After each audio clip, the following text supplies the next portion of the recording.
Hi hello friends, welcome to my channel Gauri Kalyana ಧಾರಾವಾಹಿಯ ಬುಧವಾರ ಸಂಚಿಕೆಯಲ್ಲಿ ಏನಾಗುತ್ತೆ ಅಂತ ನೋಡೋಣ. ನೀವಿನ್ನು ಸಬ್ಸ್ಕ್ರೈಬ್ ಮಾಡಿದೆ ವಿಡಿಯೋಸ್ಗಳನ್ನ ನೋಡ್ತಾ ಇದ್ರೆ ದಯವಿಟ್ಟು ಸಬ್ಸ್ಕ್ರೈಬ್ ಮಾಡಿಕೊಂಡು ಸಪೋರ್ಟ್ ಮಾಡಿ. ವಿಡಿಯೋ ಇಷ್ಟ ಆಯಿತು ಅಂದರೆ ಒಂದು ಲೈಕ್ ಮಾಡಿ. ಸಂಚಿಕೆ ಆರಂಭದಲ್ಲಿ ಈ ಕಡೆ ಸರಿತಾ ಹತ್ರ ವಿವೇಕ್ ಅವರು ಮಾತಾಡ್ತಾರೆ. ಸೊ ಏನು ಅಂದರೆ ಪುಣ್ಯವತಿ ಅಂದರೆ ಗೌರಿ ಬಂದು ಸರಿತನ ಹತ್ರ ನಾನು ನನ್ನ ತವ್ರ ಮನೆಗೆ ಹೋಗಬೇಕು ಅಂತೇಳ್ಬಿಟ್ಟು ಕೇಳ್ತಾ ಇರ್ತಾಳೆ. ಅತ್ತೆನ ಕೇಳಿ ಹೋಗಬೇಕು ಅಂತೇಳ್ಬಿಟ್ಟು ಸರಿತಾ ಇದ್ದೋಳು ಇದೇನಿದು ಹೊಸ ನಾಟಕ, ಯಾಕೆ ಅವತ್ತೇ ಹೇಳಿಲ್ವಾ ನಿನ್ನ ತವ್ರ ಮನೆಗೆ ಹೋಗಬಾರ್ದು, ಆ ಒಂದು ಸಂಬಂಧನ ಕಡ್ಕೊಂಡು ಬರಬೇಕು ಈ ಕಡೆ ಮನೆಗೆ ಅಂತ ಮರ್ತೋಯ್ತಾ ಆಗಲೇ ಅಂತೇಳ್ಬಿಟ್ಟು ಈ ಕಡೆ ಸರಿತಾ ಕೇಳ್ತಾ ಇರ್ತಾಳೆ.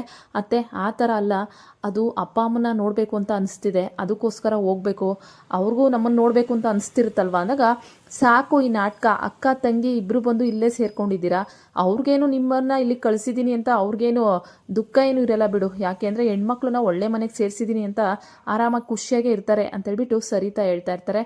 ಅತ್ತೆ ನೀವೇನಂದ್ರೂ ಪರವಾಗಿಲ್ಲ, ನಾವು ಈ ಮನೆಗೆ ಸೊಸೆದಿರಾಗಿ ಬಂದಿರೋದು ಒಂದು ದಾರಿ ಏನಿದೆ ಅದು ತಪ್ಪೇ ಇರ್ಬೋದು, ಆದರೆ ನಮ್ಮನ್ನು ಇಲ್ಲಿಗೆ ದೇವರೇ ಕಳಿಸಿರ್ಬೋದಲ್ವ, ಬೇಕು ಅಂತ ನಾವು ಬಂದಿಲ್ಲ. ಅಕ್ಕ ಮಾಡಿದ ತಪ್ಪಿಗೆ ನಾನು ತುಂಬ ಸತಿ ನಿಮ್ಮ ಹತ್ರ ಕ್ಷಮೆ ಕೇಳಿದ್ದೀನಿ, ಈಗಲೂ ಕೇಳ್ತಾ ಇದ್ದೀನಿ, ಆದರೆ ನಾನು ಉದ್ದೇಶಪೂರ್ವಕವಾಗಿ ನಾನು ನಿಮ್ಮ ಮಗನ ಮದುವೆ ಆಗಲಿಲ್ಲ ಅತ್ತೆ, ಆ ಥರ ಆಗಬೇಕು ಅಂತಿದ್ರೆ ನಾನು ಮುಸುಕು ತೆಗಿತಾನೆ ಇರಲಿಲ್ಲ ಅಂತೇಳ್ಬಿಟ್ಟು ಗೌರಿ ಹೇಳ್ತಾಳೆ. ಈ ಕಂತೆ ಪುರಾಣಗಳಿಗೆ ಏನು ಕಮ್ಮಿ ಇಲ್ಲ, ಒಂದು ಮಾತು ತೆಗೆದ್ರೆ ಒಂದು ಕತೆನೇ ಹೇಳ್ಬಿಡ್ತೀಯಲ್ವಾ, ಸಾಕು ಮನೆಯವ್ರನ್ನೆಲ್ಲ ಮನ್ಸು ಗೆದ್ದಿರೋದು ಸಾಕು, ಈಗ ನನ್ನ ಹತ್ರ ಏನು ಹೇಳೋ ಅವಶ್ಯಕತೆ ಇಲ್ಲ, ನಿಮ್ಮ ಮನೆಗೆ ಹೋಗೋದು ಏನು ಬೇಡ ಅಂತೇಳ್ಬಿಟ್ಟು ಸರಿತಾ ಹೇಳ್ತಾರೆ. ಅಷ್ಟರಲ್ಲಿ ವಿವೇಕ್ ಬಂದು ಯಾಕಮ್ಮ, ಯಾಕೆ ಪುಣ್ಯವತಿ ಅವ್ರ ತವ್ರ ಮನೆಗೆ ಹೋಗ್ಬಾರ್ದು ಅಂತಂದಾಗ ಯಾಕೆ ಅಂದರೆ ವಿವೇಕ್ ನಿನಗೆ ಗೊತ್ತಿಲ್ವೇನೋ ಅಂತೇಳ್ಬಿಟ್ಟು ಸರಿತಾ ಕೇಳ್ತಾರೆ. ಏನಮ್ಮ ಈ ಕಾಲದಲ್ಲೂ ತವ್ರ ಮನೆಗೆ ಹೋಗ್ಬಾರ್ದು, ಅಲ್ಲೋಗ್ಬಾರ್ದು ಇಲ್ಲೋಗ್ಬಾರ್ದು ಅಂತ ಹೇಳ್ಬಿಟ್ಟು ನಾವೇ ಈ ಥರ ಮಾಡಿದ್ರೆ ತಿಳುವಳಿಕೆ ಇರೋ ಜನ ಬೇರೆಯವ್ರು ಹೆಂಗಮ್ಮ ನಡೆಸ್ಕೋತಾರೆ, ಯಾಕೆ ಅವ್ರನ್ನ ತಡಿಬೇಕು, ಬಿಡಮ್ಮ ಹೋಗ್ಲಿ, ಇಷ್ಟು ವರ್ಷ ಸಾಕಿದ್ದಾರೆ ಸಲಹಿದ್ದಾರೆ, ಅವ್ರನ್ನ ಮದುವೆ ಮಾಡಿ ಕಳಿಸಿದ ತಕ್ಷಣ ಸಂಬಂಧ ಕಡ್ದೋಯ್ತಾ ಅಮ್ಮ ಅಂತೇಳ್ಬಿಟ್ಟು ಈ ಕಡೆ ವಿವೇಕ್ ಹೇಳ್ತಾ ಇರ್ತಾನೆ. ವಿವೇಕ್ ಇದು ನೀನು ಮಾತಾಡ್ತಿರೋದು ಅಂದಾಗ ಹೌದಮ್ಮ ನಾನೇ ಮಾತಾಡ್ತಿರೋದು, ನಾನು ಪುಣ್ಯವತಿ ಕಡೆಗೆ ಏನೋ ಅವಳಿಗೆ ಸೋತಿ ಈ ಥರ ಎಲ್ಲ ಮಾತಾಡ್ತಿಲ್ಲ, ಯಾವುದೇ ಹೆಣ್ಮಕ್ಳಿಗೆ ಇದೇ ರೂಲ್ಸ್ನ ಪಾಲಿಸ್ಬೇಕಲ್ವಾ. ಈಗ ಪುಣ್ಯವತಿ ಬಂದು ನಿಮ್ಮನ್ನು ಕೇಳ್ತಾ ಇದ್ದಾಳೆ, ಪರ್ಮಿಷನ್ ಕೇಳ್ತಾ ಇದ್ದಾಳೆ ಹೋಗ್ತೀನಿ ಅಂತ, ಅವಳೇನು ಕೇಳದೆ ಹೋಗ್ತಾ ಇಲ್ವಲ್ಲ, ಅದಕ್ಕೆ ನಾವು ನಮ್ಮ ದೊಡ್ಡ ಗುಣ ತೋರಿಸ್ಬೇಕು ಅಂದರೆ ಅವಳನ್ನ ಕಳಿಸ್ಕೊಡ್ಬೇಕು, ಅವಾಗ ಮಾತ್ರ ನಾವು ದೊಡ್ಡ ಜನ ದೊಡ್ಡ ಗುಣ ಅಂತೇಳ್ಬಿಟ್ಟು ನಮ್ಮ ಒಂದು ಕುಟುಂಬದ ಹೆಸರು ಉಳಿಯುತ್ತೆ ಅಂದ್ಬಿಟ್ಟು ವಿವೇಕ್ ಹೇಳ್ತಾ ಇರ್ತಾರೆ. ಅಷ್ಟರಲ್ಲಿ ಅಲ್ಲಿಗೆ ಜ್ಞಾನೇಶ್ ಮತ್ತು ಅಜ್ಜಿ ಎಲ್ಲನೂ ಬರ್ತಾರೆ. ಏನಾಯಿತು ಸರಿತಾ ಅಂದಾಗ ಗೌರಿ ಅವರ ತವ್ರ ಮನೆಗೆ ಹೋಗ್ಬೇಕಂತೆ, ಅದನ್ನೇ ಕೇಳ್ತಾ ಇದ್ದಾಳೆ, ನಾನು ಬೇಡ ಅಂದೆ ಅಮ್ಮ ಅಂತೇಳ್ಬಿಟ್ಟು ಹೇಳ್ತಾ ಇರ್ತಾಳೆ. ಜ್ಞಾನೇಶ್ ಇದ್ದವರು ಯಾಕೆ ಈ ಥರ ಮಾತಾಡ್ತಿದ್ದೀರಾ, ಹೋಗ್ಲಿ ಬಿಡಿ, ಹೆಣ್ಮಕ್ಳನ್ನ ತಡೆಯೋಕ್ಕಾಗತ್ತಾ, ಇವಾಗ ನೀವು ನಿಮ್ಮ ತವ್ರ ಮನೆಗೆ ಹೋಗಬೇಡಿ ಅಂದರೆ ಆಗುತ್ತಾ, ಏನೋ ಅವತ್ತು ಒಂದು ಇದರಲ್ಲಿ ನಡೆದೋಯ್ತು ಮದುವೆ, ನಮ್ಗೆ ಅವ್ರಿಗೆ ಹೆಂಗೆ ಬೇಕೋ ಹಂಗೆ ಏನೋ ಅಪ್ಪಿ ಆಗೋಯ್ತು, ಅದೇ ತಪ್ಪನ್ನ ಇಲ್ಲೂ ವಾದಿಸೋಕ್ಕಾಗತ್ತಾ ಅಂತೇಳ್ಬಿಟ್ಟು ಜ್ಞಾನೇಶ್ ಹೇಳ್ತಾ ಇರ್ತಾರೆ. ಚಿಕ್ಕಪ್ಪ ನೀವಾದರೂ ಹೇಳಿ ಅಂತೇಳ್ಬಿಟ್ಟು ಗೌರಿ ಕೇಳಿದಾಗ ಗೌರಿ ಅದಕ್ಕೆ ಒಪ್ಕೋತಾರೆ ಅಂದಾಗ ವಿವೇಕ್ ಇದ್ದವರು ಇಲ್ಲ ಚಿಕ್ಕಪ್ಪ ನಾನು ಅಮ್ಮಂಗೆ ಹೇಳಿದ್ದೀನಿ, ಪುಣ್ಯವತಿನ ನಾನೇ ಅವ್ರ ತವ್ರ ಮನೆಗೆ ಕರ್ಕೊಂಡು ಹೋಗ್ತೀನಿ, ಬೆಳಗ್ಗೆ ಹೋಗಿ ಸಾಯಂಕಾಲ ಬರಬೇಕು ಅಂತೇಳ್ಬಿಟ್ಟು ವಿವೇಕ್ ಹೇಳ್ತಾ ಇರ್ತಾರೆ. ಸರಿತಾ ಇದ್ದವಳು ಸರಿ ಆಯಿತು, ಇನ್ನೇನು ವಿವೇಕ್ ಹೇಳಾದ್ಮೇಲೆ ನಂದಿನೇನಿದೆ ಹೋಗು ಅಂತೇಳ್ಬಿಟ್ಟು ಈ ಕಡೆ ಸರಿತಾನು ಹೇಳ್ತಾರೆ. ಟ್ಯಾಂಕ್ಸ್ ಕಣ್ರಿ ಅಂತೇಳ್ಬಿಟ್ಟು ಗೌರಿ ಹೇಳ್ತಾ ಇರ್ತಾಳೆ. ಸಾಕು ನುಲ್ದಿದ್ದು ಈ ಟ್ಯಾಂಕ್ಸು ಇದೆಲ್ಲ ಏನು ಬೇಡ, ನಿನ್ನ ಜಾಗದಲ್ಲಿ ಬೇರೆ ಯಾರಿದ್ದಿದ್ರು ನಾನು ಇದೇ ಥರ ಮಾಡ್ತಿದ್ದೆ, ಅದರಲ್ಲೂ ನೀನು ತ್ರೀಶಾ ಮೇಡಮ್ ಅಲ್ವಾ ಅಂತೇಳ್ಬಿಟ್ಟು ವಿವೇಕ್ ಹೇಳ್ತಿರ್ತಾರೆ.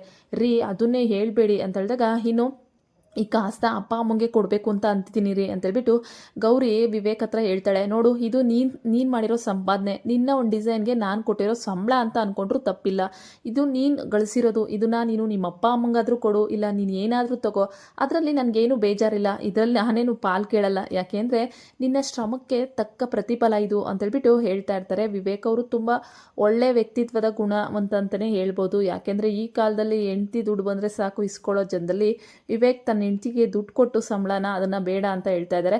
ಇದನ್ನು ನಿಮ್ಮ ಅಪ್ಪ ಅಮ್ಮ ಕೊಡೋದಾದರೆ ಸಂತೋಷವಾಗಿ ಕೊಡು, ಅದು ನನಗೇನು ಬೇಜಾರಿಲ್ಲ ಅಂದಾಗ ರೀ ನಿಮ್ಮಂಥ ಗಂಡನ ಪಡೆದಿರೋ ನಾನೇ ಪುಣ್ಯವಂತಿ, ಆದರೆ ಏನು ಮಾಡೋಣ, ನಾನು ಇಷ್ಟೊಂದು ಪ್ರೀತಿ ಪ್ರೇಮ ಎಲ್ಲ ಮಾಡಿದ್ರು ನನ್ನ ಗಂಡಂಗೆ ಯಾವಾಗಲೂ ಮೇಲೆ ಕೋಪ ಅಂತೇಳ್ಬಿಟ್ಟು ಗೌರಿ ಕಾಲು ಎಳಿತಿರ್ತಾಳೆ. ಈ ಕಾಲು ಎಳೆಯೋದಕ್ಕೆಲ್ಲ ಏನು ಕಮ್ಮಿ ಇಲ್ಲ ನೀನು, ಇವಾಗ ಅಮ್ಮ ಪರ್ಮಿಷನ್ ಕೊಟ್ಟಿದ್ದಾರೆ ತಾನೆ, ನಡಿ ಬಿಟ್ಬಿಟ್ಟು ಬರ್ತೀನಿ ಅಂತೇಳ್ಬಿಟ್ಟು ವಿವೇಕ್ ಹೇಳ್ತಾರೆ. ರೀ ನೀವೇ ಬರ್ತೀರಾ ನಾನು ಕರ್ಕೊಂಡು ಹೋಗೋಕೆ ಅಂತೇಳ್ಬಿಟ್ಟು ಗೌರಿ ಖುಷಿಯಾಗ್ಬಿಡ್ತಾಳೆ. ನಿಮಗೆ ಒಂದು ನಿಮಿಷನೂ ನಾನು ನೋಡದೆ ಇರೋಕೆ ಆಗೋದೇ ಇಲ್ಲ ಅಲ್ವಾ ಅಂತಂದಾಗ ನೋಡು ಈ ಥರ ಎಲ್ಲ ಆಡ್ತಿದ್ರೆ ನಾನು ಆಫೀಸ್ಗೆ ಹೋಗ್ಬಿಡ್ತೀನಿ ಅಂತೇಳ್ಬಿಟ್ಟು ವಿವೇಕ್ ಹೇಳ್ತಾರೆ. ಬೇಡ ರೀ, ನಾನು ಮತ್ತೆ ನೀವು ಹೋದರೆ ಅಪ್ಪ ಅಮ್ಮ ತುಂಬ ಖುಷಿಯಾಗಿರ್ತಾರೆ ಅಂತೇಳ್ಬಿಟ್ಟು ಹೇಳ್ತಾರೆ. ನೋಡು ಅಲ್ಲಿಗೆ ಬಂದು ನಾನು ಒಳಗಡೆಗೆಲ್ಲ ಬರಲ್ಲ, ನಿನ್ನನ್ನು ಬಿಟ್ಟು ಬರ್ತಾ ಇರ್ತೀನಿ ಅಂತೇಳ್ಬಿಟ್ಟು ವಿವೇಕ್ ಹೇಳ್ತಾರೆ. ಇನ್ನು ಮೋನಿಕಾ ಇದ್ದವಳು, ಅವಳಿಗೆ ಇವಾಗ ಒಂದು ಮಾಡೆಲಿಂಗ್ಗೆ ಫೋಟೋ ಕೊಟ್ಟಿರ್ತಾಳಲ್ಲ, ಸೊ ಆ ಒಂದು ಫೋಟೋಸ್ಗಳು ಬಂದಿರುತ್ತೆ. ಸೊ ಅದನ್ನು ಈ ಎಲ್ಲ ಕಡೆ ಪಬ್ಲಿಸಿಟಿ ಮಾಡಬೇಕಲ್ಲ, ಹಂಗಾಗಿ ಪಬ್ಲಿಸಿಟಿ ಮಾಡೋಕ್ಕೆ ಅಂತೇಳ್ಬಿಟ್ಟು ತುಂಬ ಕಡೆ ಪ್ಲಾಂಪೆಟ್ಗಳನ್ನ ಹಾಕಿರ್ತಾರೆ. ಅದನ್ನು ಇವಾಗ ದೀನಾ ಬಂದು ಮನೆ ಸೊಸೆ ಈ ರೀತಿ ಎಲ್ಲ ಮಾಡ್ತಾ ಇದ್ದಾಳೆ, ಮುಜುಗರ ತರ್ತಾ ಇರುತ್ತೆ. ಈ ಅನಿಕೇತ್ ಮತ್ತು ಚಂಚಲ ಸೇರಿನೇ ಈ ಒಂದು ನಾಟಕಕ್ಕೆ ಅವಳಿಗೆ ಪಾಪ ಹೇಳಿರ್ತಾರೆ, ಈ ಥರ ಅವಳಿಗೆ ಏನು ದಡ್ಡಿ ಅನ್ನೋದೋ ಇಲ್ಲ ಪೆದ್ದಿ ಅನ್ನೋದೋ ಗೊತ್ತಿಲ್ಲ, ಸೊ ಅವಳಷ್ಟಕ್ಕೆ ಅವಳೇ ಲಾಕ್ ಆಗಲಿ ಅಂತ ಈ ರೀತಿ ಮಾಡಿಸಿರ್ತಾರೆ.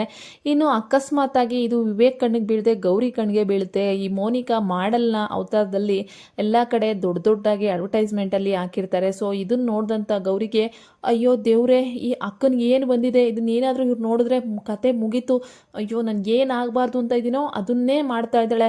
ಅವಳನ್ನ ಹೀಗೆ ಡಾಕ್ಟ್ರು ಚೆಕ್ ಮಾಡಿ ಪ್ರೆಗ್ನೆಂಟ್ ಅಲ್ಲ ಅಂತ ಸುಳ್ಳೆ ಬೇರೆ ಹೇಳಿದ್ದಾರೆ. ಇನ್ನೇನಾದರೂ ಇವಳು ಈ ಅವತಾರ ಎಲ್ಲ ನೋಡಿದ್ರೆ ಮುಗಿದೋಯ್ತು ನನ್ನ ಕತೆ, ನಾನೇನೋ ಒಂದು ಅನ್ಕೊಂಬತ್ತೀನಿ, ಇಲ್ಲೇನೋ ಒಂದಾಗುತ್ತೆ, ಮೊದಲು ಅವಳು ಫೋನ್ ಮಾಡಿ ಹೇಳ್ಬೇಕು ಅಂತೇಳ್ಬಿಟ್ಟು ಗೌರಿ ಯೋಚನೆ ಮಾಡ್ತಿದ್ದಾಳೆ.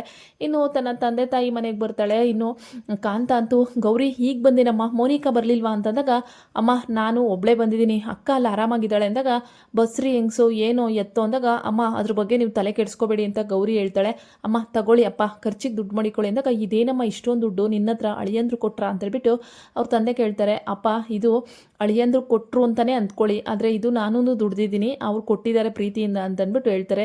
ಗೌರಿ, ನೀನು ನನಗೆ ಗಂಡು ಮಕ್ಕಳಿಲ್ಲ ಅನ್ನೋದನ್ನ ಗಂಡನ ಮನೆಗೆ ಹೋದ್ಮೇಲೂ ಹಠ ಮಾಡಿ ನಮಗೆ ತಂದು ದುಡ್ಡು ಕೊಡ್ತಿದ್ಯಲ್ಲ, ನಿನ್ನ ಸಹಾಯಕ್ಕೆ ಏನಂತ ಹೇಳಬೇಕು ಅಂದಾಗ, ಅಮ್ಮ ಅಪ್ಪ ಅಮ್ಮನ ನಡುವೆ ಮಗಳು ಮಧ್ಯೆ ಸಹಾಯ ಅನ್ನೋದು ಬರುತ್ತಾ, ನೀವು ನಮ್ಮನ್ನು ಸಾಕಿ ಸಲಹಿಲ್ವಾ, ಇದು ನಾನು ಸಹಾಯ ಮಾಡ್ತಿಲ್ಲಮ್ಮ, ಪ್ರೀತಿಯಿಂದ ಕೊಡ್ತಿರೋದು ಅಂದ್ಬಿಟ್ಟು ಗೌರಿ ಹೇಳ್ತಾಳೆ.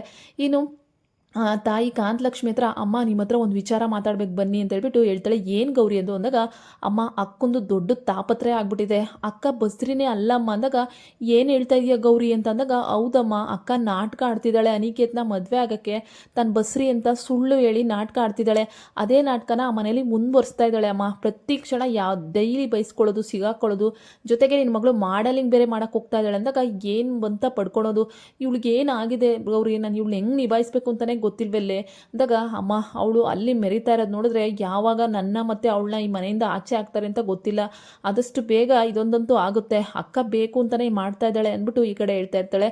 ಏನು ಮಾಡೋದು ಈಗ ಗೌರಿ, ಇದನ್ನ ನೀನೇ ನಿಭಾಯಿಸ್ಬೇಕು ಕಣೆ, ಅವಳು ಬಸ್ರಿನೇ ಅಲ್ಲ ಅಂತ ಮನೆಗೆ ಗೊತ್ತಾರೆ ಖಂಡಿತ ನಿಮ್ಮಿಬ್ರು ಆಚೆ ಹಾಕ್ಬಿಡ್ತಾರೆ ಕಣೆ ಅಂತೇಳ್ಬಿಟ್ಟು ಈ ಕಡೆ ಕಾಂತಲಕ್ಷ್ಮಿ ಗಾಬರಿ ಆಗಿರ್ತಾಳೆ. ಅಮ್ಮ ಅದನ್ನೆಲ್ಲ ನಾನು ನೋಡ್ಕೋತೀನಿ, ಆದರೆ ನೀನು ಮತ್ತೆ ಅಪ್ಪ ಯಾವುದೇ ಟೆನ್ಷನ್ ತೊಗೋಬಾರ್ದು, ಇದನ್ನು ಖರ್ಚಿಗೆ ಮಾಡಿಕೊಳ್ಳಿ, ಚಿನ್ನು ಖರ್ಚಿಗೆ ಮತ್ತು ಮನೆ ಖರ್ಚಿಗೆ ಮಾಡಿಕೊಳ್ಳಿ ಅಂತೇಳ್ಬಿಟ್ಟು ಈ ಕಡೆ ಗೌರಿ ಕಾಸನ್ನ ಕೊಟ್ಟು, ಅಮ್ಮ ನಾನು ಸಾಯಂಕಾಲದಷ್ಟಕ್ಕೆ ಮನೆಗೆ ಹೋಗಬೇಕು, ಇಲ್ಲ ಅಂದರೆ ಅತ್ತೆ ಸುಮ್ಮನೆ ಬೈತಾರೆ ಅಂದಾಗ, ಅತ್ತೆ ಮಾವನೇ ಕಳಿಸ್ಕೊಟ್ರ ನಿನ್ನ ಅಂದಾಗ, ಹೌದಮ್ಮ ನಮ್ಮ ಯಜಮಾನರು ಹೇಳಿದ್ರು ಅಂದ್ಬಿಟ್ಟು ಗೌರಿ ಹೇಳ್ತಾ ಇರ್ತಾಳೆ. ಇನ್ನು ಈಗ ಈ ಮಾಡೆಲಿಂಗ್ ಮೋನಿಕನ್ ಕತೆ ಏನಾಗುತ್ತೆ ಮುಂದೆ ಗ್ಯಾರಂಟಿ, ದೀನ ಬಂದು ಮನೆತನದ ಒಂದು ಮರ್ಯಾದೆನ ಕಳೆಯೋಕ್ಕೆ ಅಂತಲೇ ಬಂದಿರೋ ಮೋನಿಕಾಗೆ ಸರಿಯಾಗಿ ಮಂಗಳಾರತಿ ಮಾಡ್ತಾರಾ ಈ ಕಡೆ ಸರಿತಾ ಮತ್ತು ಆಶಾ ಎಲ್ಲ ಸೇರಿಕೊಂಡು ನೋಡೋಣ. ಸೊ ನಿಮಗೆ ವಿಡಿಯೋಗಳು ಇಷ್ಟ ಆದರೆ ಲೈಕ್ ಮಾಡಿ. ವಿವೇಕ್ ಮನಸ್ಸು ಸ್ವಲ್ಪನೇ ನಮ್ಮ ಗೌರಿ ಕಡೆಗೆ ಜಾಡ್ತಿರೋದಂತೂ ನಿಜ, ಯಾಕೆಂದರೆ ಅಂಥ ಟ್ಯಾಲೆಂಟೆಡ್ ಹುಡುಗಿನ ಯಾರು ತಾನೇ ಒಪ್ಕೊಳ್ಳಲ್ಲ ಅಂತೀರಾ. ಸೊ ನೀವೇನಂತೀರಾ? ನಿಮಗೆ ಈ ಪೇರ್ ಇಷ್ಟ ಆದರೆ ದಯವಿಟ್ಟು ನನ್ನ ಚಾನಲ್ಗೆ ಸಬ್ಸ್ಕ್ರೈಬ್ ಮಾಡಿ ಸ್ನೇಹಿತರೆ. ನೀವು ಸಬ್ಸ್ಕ್ರೈಬ್ ಮಾಡಿದಷ್ಟು ನಾನು ಡೈಲಿ ಅಪ್ಡೇಟ್ನ ನಿಮಗೋಸ್ಕರ ಕೊಡ್ತೀನಿ. ವಿಡಿಯೋ ಇಷ್ಟ ಆದರೆ ಲೈಕ್ ಮತ್ತು ಕಮೆಂಟ್ ಮಾಡಿ. Thank you.